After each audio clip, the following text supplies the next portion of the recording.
가장 걱정하시는 부분이 학점은행제 출신으로 합격을 할 수 있냐 이거거든요. 순수 학점은행제 이제 고졸학력부터 시작해서 심지어 이제 일반 편입으로 결과물로 증명 완벽하게 해주신 것 같아요. 안녕하세요, 학점이정석입니다. 오늘은 제 학생분 중에 수의대랑 약대를 학점은행제로 합격하신 분을 모셔봤는데요. 자기소개 간단하게 해주세요. 안녕하세요. 저는 2024 편입시험에서 약대와 수의대를 동시에 합격한 합격생입니다. 혜종님이 지금 어디 그럼 합격하신 거예요? 원서를 나왔을 때는 충남대, 충북대, 강원대, 우석대, 전남대, 동덕여대 여기 6군데는 다 약대를 지원했고요. 수의대의 경우는 다른 학교들과 일정이 겹쳐서 전북대 수의대만 지원을 하게 됐었습니다. 합격을 한 약대는 충남대 약대, 전남대 약대 합격을 했고 동덕여대 약대는 최종 예비 1번으로 이제 떨어지게 됐고 수의대는 전북대 수의대를 합격했었습니다. 이제 약대는 2군데 그리고 수의대는 1군데 이렇게 합격을 하신 거죠? 네네. 제가 약대랑 수의대 편입 문의도 되게 많이 봤거든요. 근데 그분들이 가장 걱정하시는 부분이 학점은행제 출신으로 합격을 할 수 있냐 이거거든요. 근데 이거를 지금 결과물로 증명 완벽하게 해주신 것 같아요.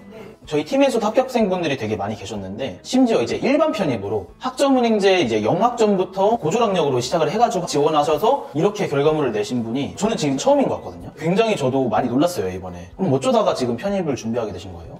저는 원래 이전에 피트라고 약대를 입학하기 위해 쳐야 되는 그 피트 시험이 있었는데 그 시험에 사실 장수생이었습니다. 제가 그 시험 준비 자체도 저의 의지라기보다는 이제 부모님의 권유로 하게 된 거였기 때문에 사실 별 그런 절실함도 없었고 열심히 공부를 해야겠다는 의지도 딱히 없는 상태였는데 작년에 그 피트 시험이 이제 완전히 없어진다는 그런 소리를 들어가지고 그때 정말 제 인생이 다 끝난 것 같은 그런 기분이 들었었거든요. 왜냐하면 제가 이 시험 준비를 정말 이 시험만 보고 오랫동안 했는데 그래도 이게 없어지니까 이제 내 인생은 어떻게 그런 생각이 들어서 갑자기 위기의식이 엄청 생겨가지고 이번에 무조건 편입으로라도 이거를 가야겠다라는 생각으로 엄청 절실하게 치열하게 공부를 했었습니다. 지금 딱 1년 이렇게 준비를 하신 거죠? 네네네. 그러면은 지금 1년을 아주 빡세게 밀도 있게 공부를 하신 거고 그 전까지는 뭔가 엄청 유의미하게 공부를 한 거는 아니네요. 네, 맞습니다.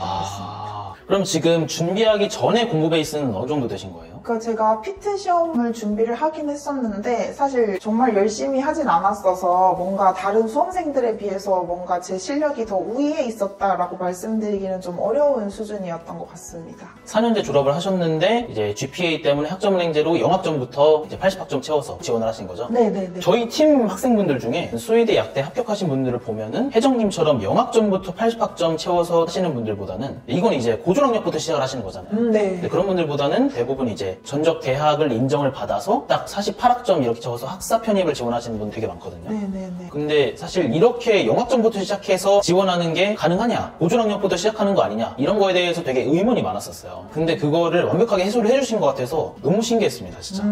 그럼 보통 약대 편입이랑 수의대 편입하려면 대체적으로 좀 뭘 준비해야 되나요? 어떤 게 좀 갖춰져야 되죠? 일단 학교마다 반영하는 비중은 다르겠지만 가장 기본적으로는 GPA, 그 다음에 토익 성적, 그 다음에 지필고사, 그 다음에 면접까지 과정으로 이루어지는데 일단 1차 과정에서 GPA랑 토익으로 1차를 자르는 학교들이 상당히 많기 때문에 높은 GPA와 높은 점수의 토익이 상당히 필요합니다. 그러면 GPA랑 토익은 대략 몇 점 정도 돼야 되죠? 이것도 학교마다 사실 커트라인이 다르긴 한데 토익의 경우는 적어도 980 이상은 돼야 되고 GPA도 97 이상은 돼야 되는 것으로 알고 있습니다. GPA 97로 합격한 사례가 좀 있긴 한가요? 저희 동기 중에 토익 만점에 97, 학점 GPA 97인 친구가 있습니다.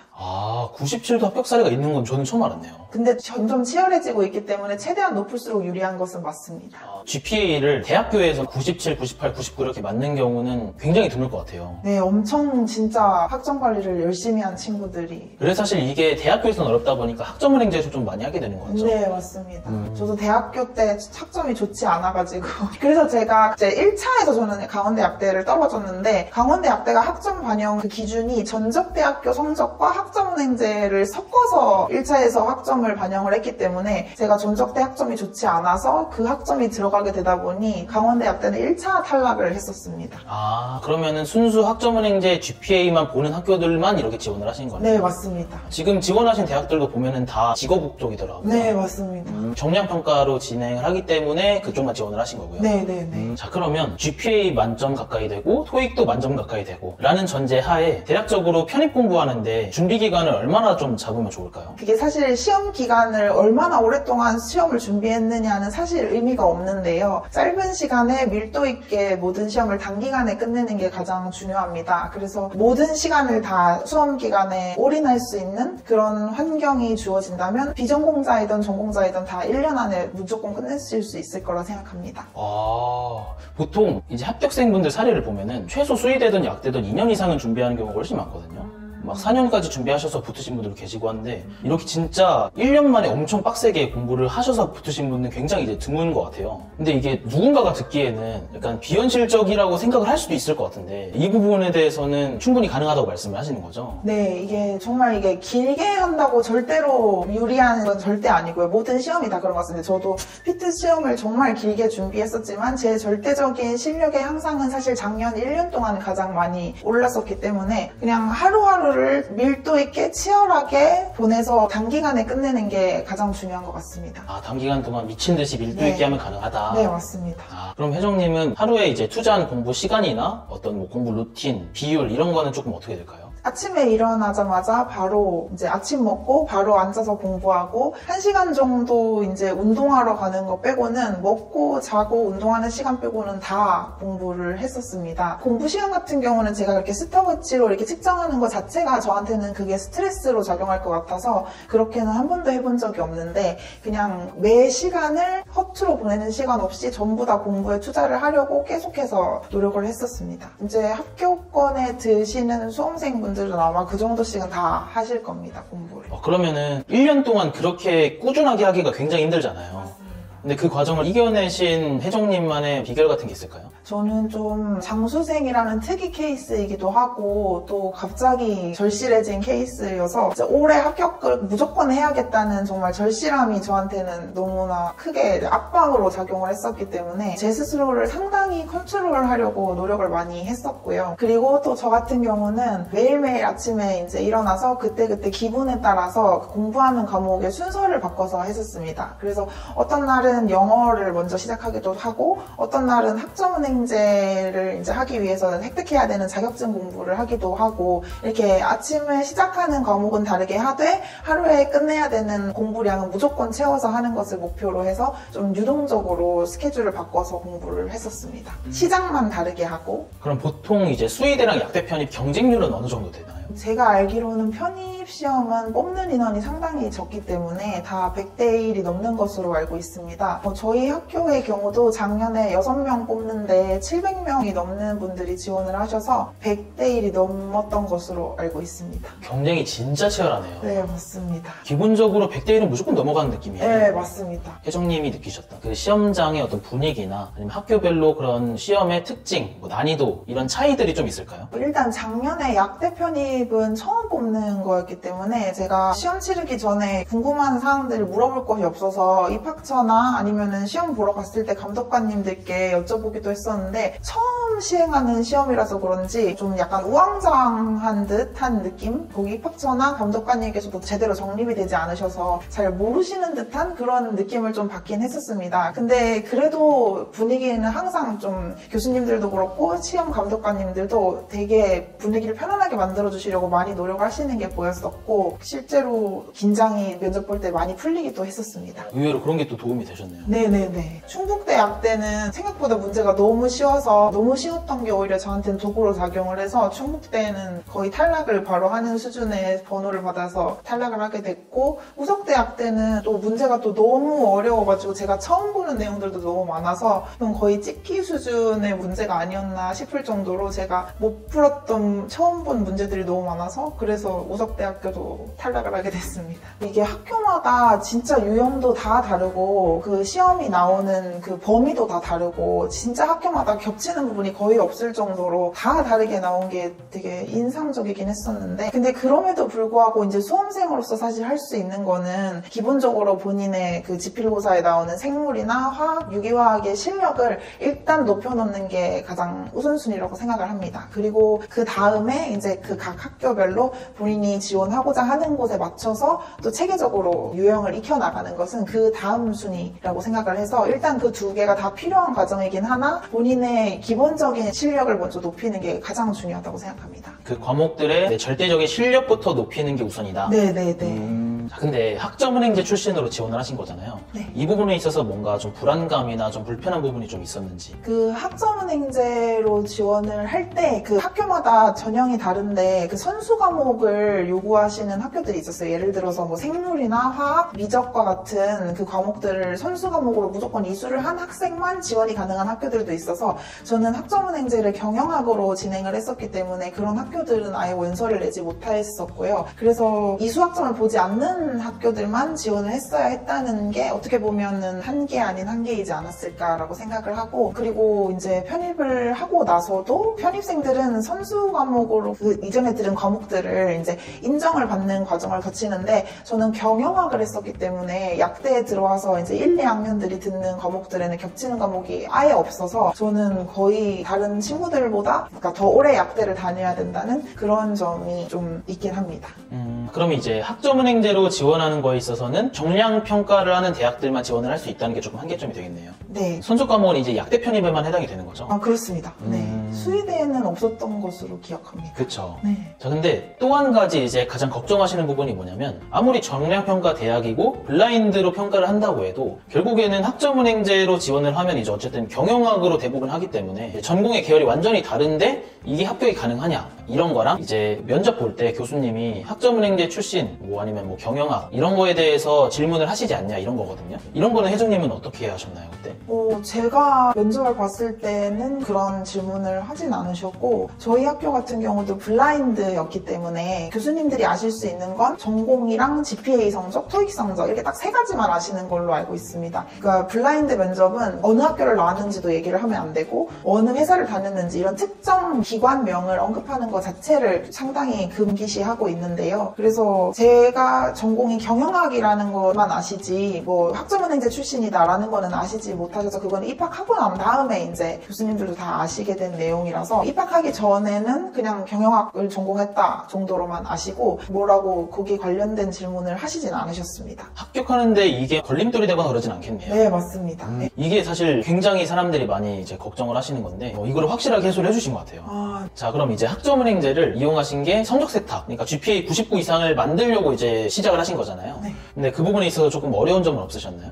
저 같은 경우는 작년에 학점은행제랑 토익이랑 지필고사 대비를 다 동시에 했었기 때문에 사실 엄청 힘들고 항상 바쁘긴 했었습니다. 특히 또 제가 경영학으로 학점은행제를 했었기 때문에 제가 획득해야 되는 자격증들이 있어서 그 자격증을 따기 위한 공부도 따로 했었어야 됐는데, 그래도 멘토님께서 많이 도움을 주셔서 그 부분은 빠르게 빨리 진행해서 넘어갈 수 있었던 것 같습니다. 99를 만드는 게 목표잖아요. 네네. 근데 학점은행제를 특히나 처음 하는 분들도 그렇고 여러 번 하신 분들도 내가 이번에 수강하는 모든 과목들이 다 98, 99 이렇게 나오는 게 사실 불확실한 영역이잖아요. 맞습니다. 네, 그래서 이제 혜정님은 한 학기에 최대 8과목 들을 수가 있는데 그 이상으로 더 수강을 하셨죠? 네네. 9과목, 10과목. 네네, 맞습니다. 제가 실제로 그 과목 중에 학점이 안 좋았던 과목들도 있어서 그 과목들은 버리고 학점이 좋은 것들만 취할 수 있었어서 더 많은 과목을 들어놓은 게 확실히 도움은 되긴 했었습니다. 그렇죠. 뭔가 조금 품은 좀 더 들어가고 비용이 더 많이 들긴 하더라도 리스크를 줄이는 데 있어서는 최고의 방법이긴 하겠네요. 맞습니다.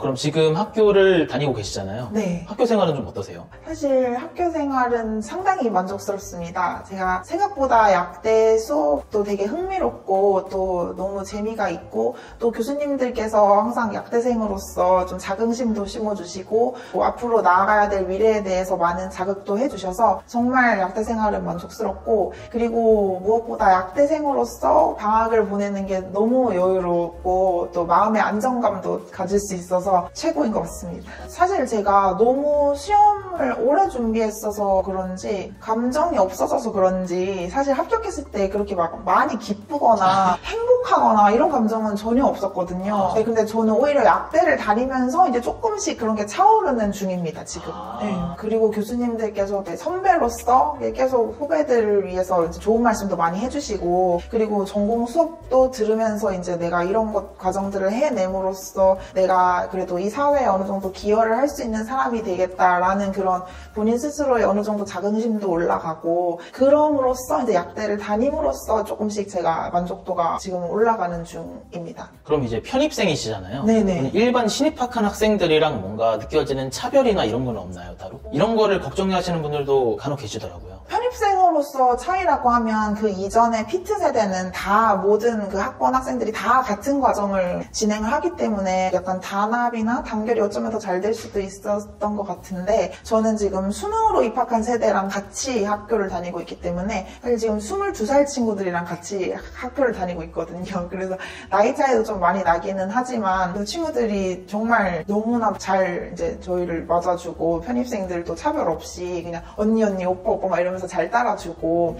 지금 약대 수의대 편입생분들을 이제 직접 멘토링을 해주신다고 하셨는데, 이런 거는 지금 어떻게 해주고 계신 거예요? 일단 제가 주 1회 화상 채팅을 통해서 매주 위클리 테스트를 진행하면서 멘티분들이 혼자 공부를 하실 때 어떤 점을 빼먹고 계시는지, 제대로 계획은 세우고 계시는지, 진도는 밀리지 않고 제대로 지키고 계시는지, 이런 것들도 매주 수정해드리고 보완해드리는 1대1로 밀착 관리를 해드리고 있고요. 그리고 이제 면접할 때는 저희가 직접 이제 멘티분들과 같이 스터디에 참여를 해서 지필고사나 면접에서 동시에 나올 수 있는 그 약대 전공 관련된 심화 지식, 심화 자료들을 저희가 직접 제작을 해서 멘티분들께 제공을 해드리고 있는데, 이게 멘티분들께 상당히 큰 도움이 될 자료들이라고 저는 생각합니다. 세 번째 과정으로는 파이널 모의고사를 진행하고 있는데요. 이때 이제 저희가 각 학교별 성향을 다 반영을 한 모의고사를 또 저희가 직접 제작을 해서 멘티분들께 제공을 해드리고 있습니다. 그리고 실제 면접하기 직전에 실제로 이제 충남대학교 고사장에서 대면으로 저희가 면접을 봐드리는 것도 진행을 할 예정입니다. 그리고 토익 멘토링도 직접 해드리고 있고, 그리고 마지막으로 정말 수험생활에 관련돼서 멘탈 관리를 해드리는 데에도 최선을 다하고 있습니다. 근데 생각보다 되게 체계적이네요. 네, 그렇습니다. 그리고 저는 순수 학은제 출신으로 약대와 수의대를 둘 다 합격을 했기 때문에 어쩌면은 그 과정을 먼저 겪어본 선배로서 제가 수험생활을 하시는 분들께 더 많은 도움을 드릴 수 있을 것 같습니다. 생각보다 굉장히 뭔가 이렇게 단계가 정해져 있고 체계가 있으니까 되게 자세하게 봐주시는구나. 네. 같이 하시는 멘토님은 이건 거의 자선사업 수준이다라고 말씀하실 정도로 진짜 자료 준비부터 해가지고 모든 걸 저희가 다 이제 직접 만들어서 하기 때문에 정말 할 게 많습니다, 저희도. 근데 심지어 그렇게 멘토링 해주시는 분이 순수 학점은행제 이제 고졸학력부터 시작해서 경영학으로 지원하신 분이고, 심지어 일반 편입으로 지원을 하셔서 합격하신 분이 직접 도와주신다는 거니까 이건 진짜 대박이라고 생각이 들거든요. 그러니까 멘티분들 입장에서는 상당히 신뢰가 많이 갈 것 같습니다. 만약에 멘토님께 수의대 내 약대 편입 관련해서 좀 멘토링을 받고 싶다, 좀 상담을 한번 받아보고 싶다 하시는 분들은 저희 고정 댓글에 링크 남겨놨으니까 거기로 문의 주시면은 제가 멘토님과 연결 한번 해드리겠습니다. 그럼 이제 졸업하시고 진로는 좀 어떻게 생각을 하고 계세요?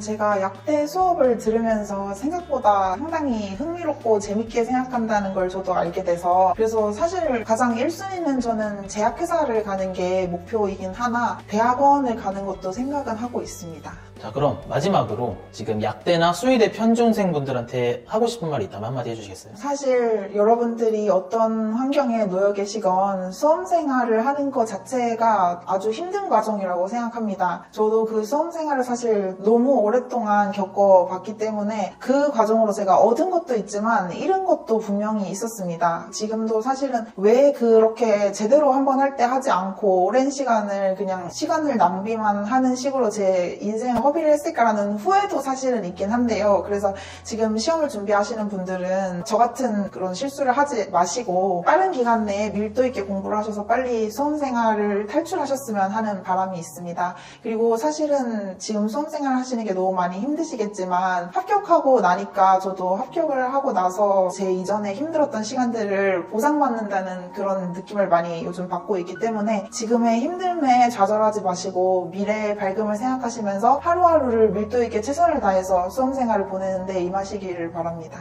감사합니다. 고생하셨습니다.